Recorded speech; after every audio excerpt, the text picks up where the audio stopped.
আমরা জানি কন্যাশ্রী দিবসের অন্যতম প্রধান উদ্দেশ্য কন্যাশ্রীদের সম্মান জানানো।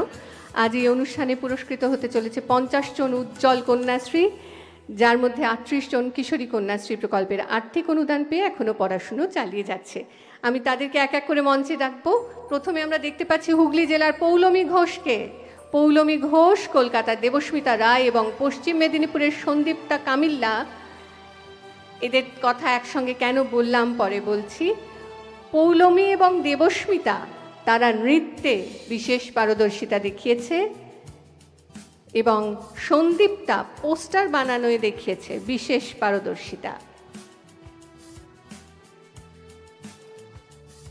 এরপর আরো দুই কন্যাশ্রীকে একসঙ্গে ডাকবো। জলপাইগুড়ি জেলার মল্লিকা পাল, পৌলমী কীর্তনিয়া, দুজন দেখিয়েছে অসীম সাহসিকতার পরিচয়। তারা তিস্তা নদীর খরস্রোতে ডুবন্ত একটি শিশুকে বাঁচিয়েছে।